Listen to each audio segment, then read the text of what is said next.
지금 여러분께서는 CPBC 광주가톨릭 평화방송 김선균 국장이 진행하는 함께하는 세상 오늘을 듣고 계십니다.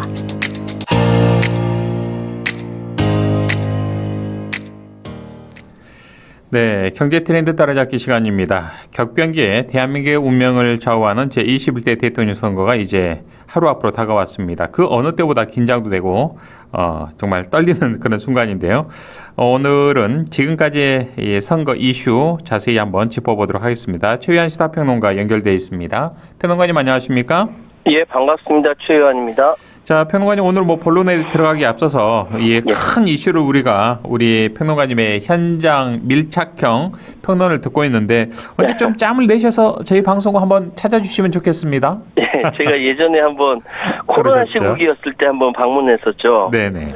예, 이번 시간을 좀 내서 이런 시기에 한번 직접 출연해서 우리 광주 가톨릭 평화방송 사랑하시는 애청자 여러분 앞에 얼굴 높여드리도록 하겠습니다. 우리 최유한 평론가님을 사랑하시는 또 애청자분들이 굉장히 많으시니까 꼭 한번 감사합니다. 이야기 보따리 바리바리 좀 싸들고 내려오시길 바라겠습니다. 기다리고 있겠습니다. 예. 자, 앞서서도 우리 참여자치 20일 조선이 공동대표와 이야기 나눴습니다만 이번 내일 치러지는 대통령 선거 우리 대한민국 국민들에게 어떤 의미가 있습니까? 제가 크게 한 세 가지 중심으로 정리해봤습니다. 워낙 지금 경제 상황이 폭망이기 때문에 후보들마다 다 경제 성장시키겠다, 민생 경제 살피겠다 주장했는데 그런 차원에서 이번 선거를 한번 정리해보자면 첫 번째, 기본은 민주주의입니다. 민주주의는 경제 성장의 첫걸음이에요.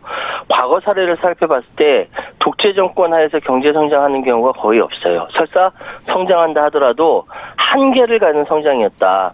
우리 대한민국 경제도 1987년 6월 항쟁 이후 본격적인 성장을 하게 됐습니다.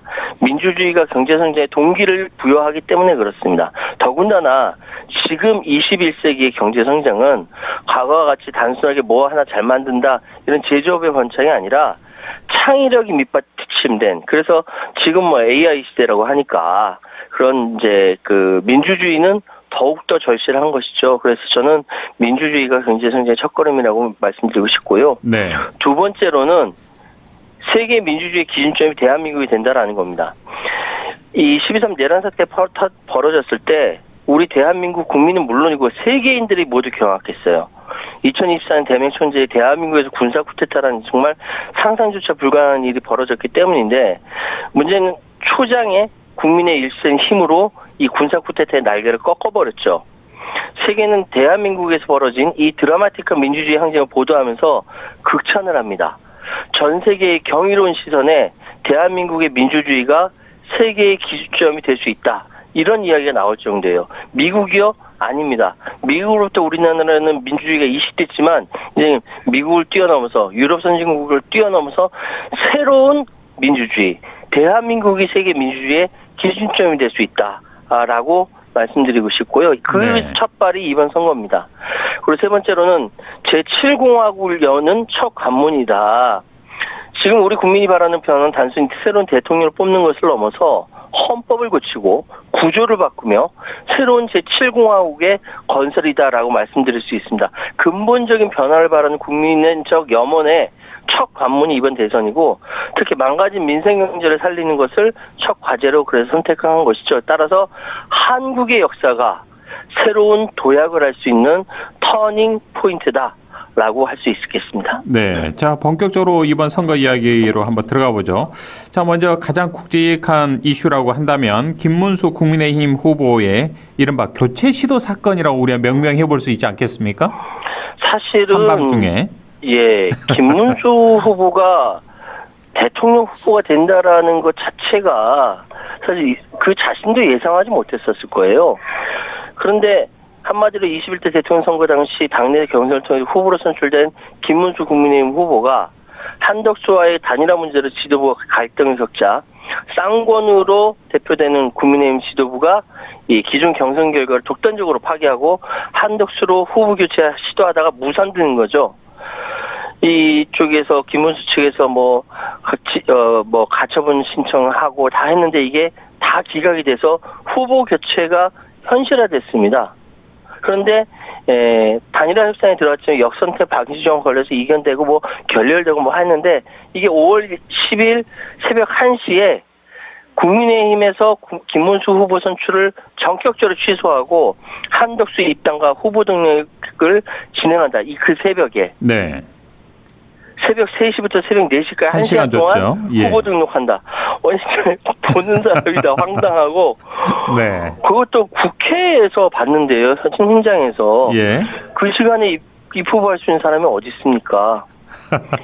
한덕수가 국민의힘에 입당하면서 납입한 기부금이 딱 10,000원이에요. 10,000원 내고 대통령 후보가 되려고 한 겁니다.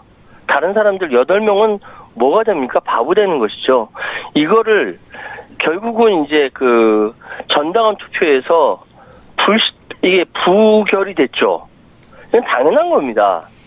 그래서 결국 권은세 비대위원장 책임지고 물러났고 권성동 대행 체제로 전환됐지만 단일화의 절차적 정당성으로 투표 성격이 바뀌면서 당원들이 국민의힘 당원들이 이걸 정리한 거죠. 그러니까 시작부터 굉장히 우여곡절로 시작한 겁니다. 예. 자, 다음 이슈를 보면은 선거운동 첫날부터 전국 각지에서 선거 벽보 또는 현수막 후보들이 선거 현수막이 훼손되는 사건이 이어졌죠. 지금 기록된 걸로는 이제 5월 28일 기준으로요. 예. 한 700회 가량 적발됐다고요. 굉장히 많았군요. 선거 벽보 현수막 훼손. 특히 예.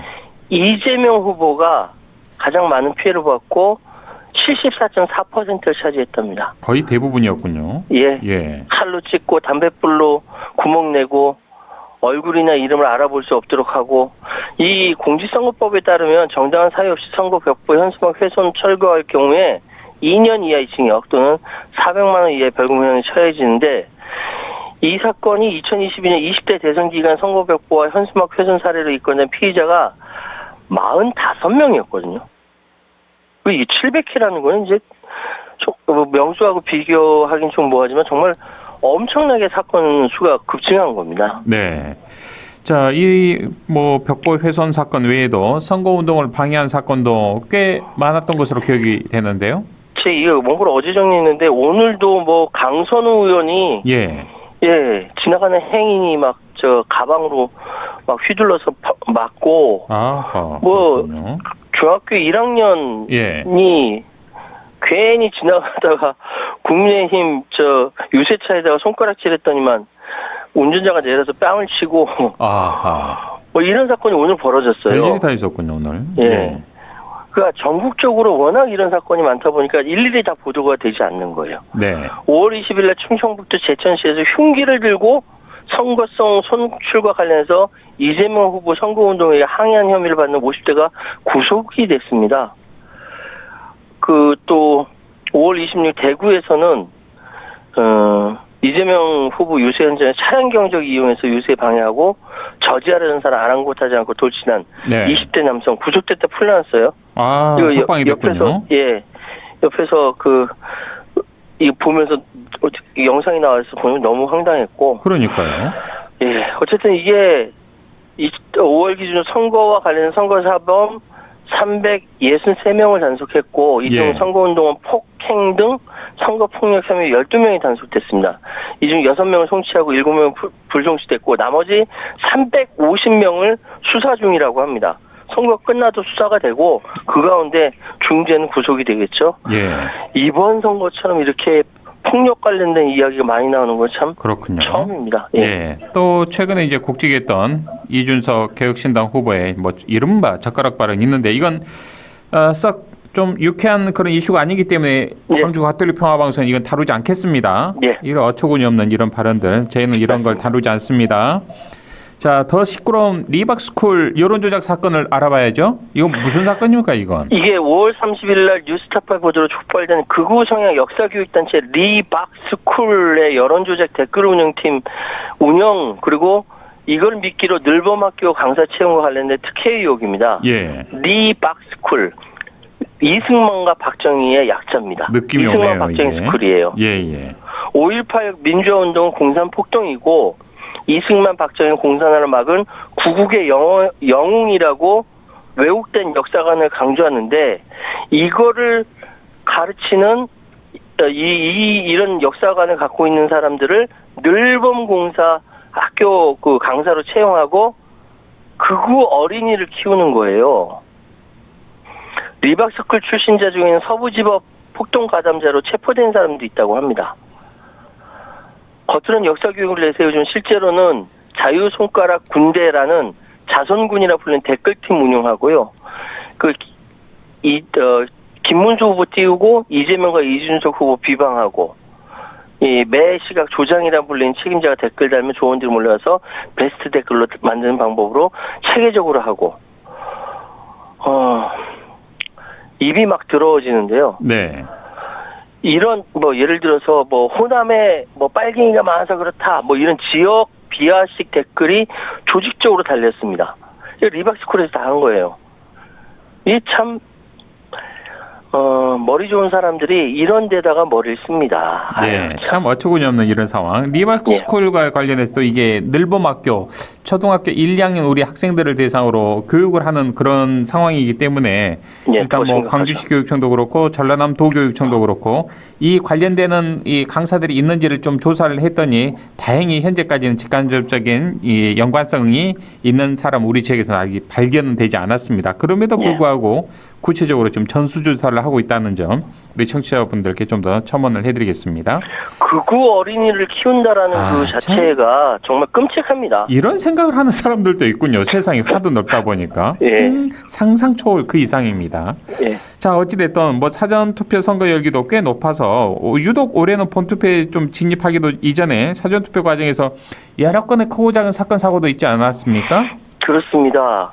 사실은 사전투표가 이게 평일날 했으면은, 평일날이 아니라, 휴일날 했으면 더 높아질 수 있었는데, 이게 평일날에 한계가 있어서, 역대 2위입니다. 지난 대선 때 제일 높았고요. 그런데 어쨌든 지금 보니까, 예를 들어서 부산광역시 강서구 강서체육관 몰래 들어가서, 이 내부 사진 촬영한 30대 남성과 50대 여성이 경찰에 붙잡혔습니다. 부정선거 의혹을 확인하기 위해 개표 예정 장소에 들어갔다라고 합니다. 아직도 이런 부정선거라고 생각하는 사람들이 많은 거예요. 30대 남성이 부정선거 감시한다는 명목으로 경남 하동군 선관위 배관 타고 무단 침입했다가 현행범으로 체포되는 사건도 있었고요. 투표소 난동 사건도 꽤 있어요.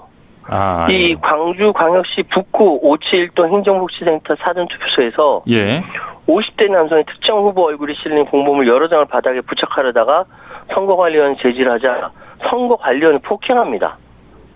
현행범으로 체포됐어요.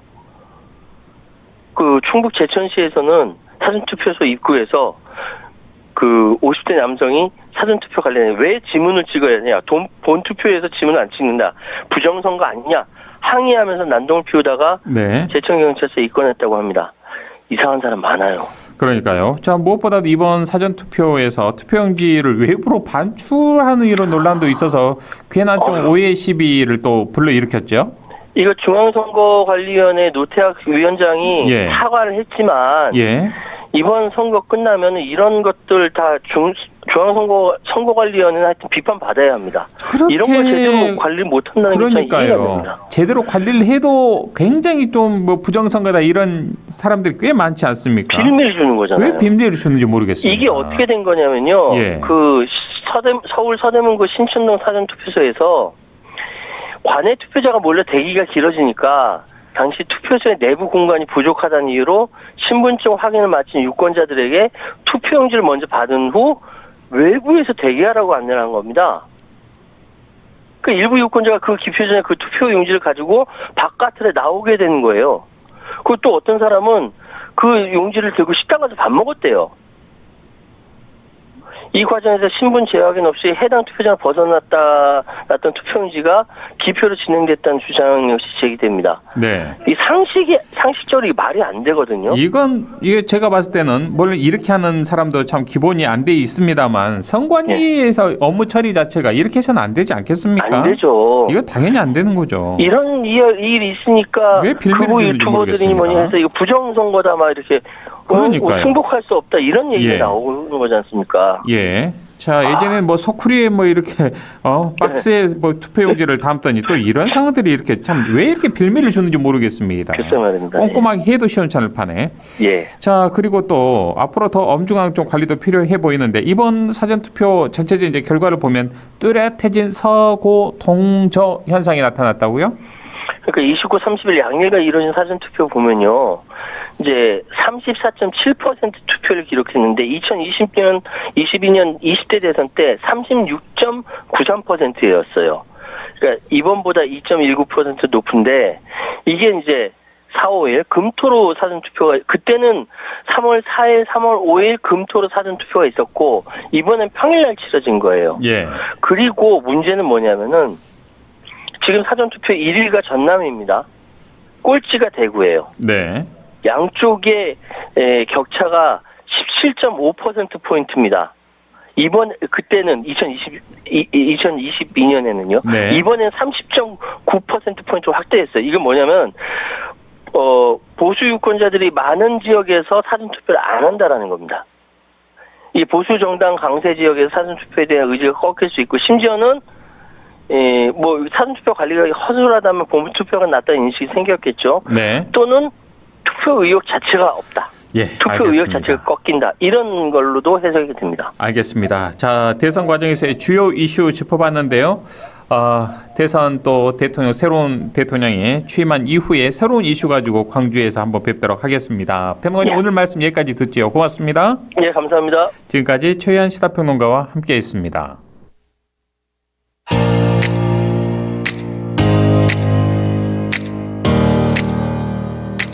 지금 여러분께서는 CPBC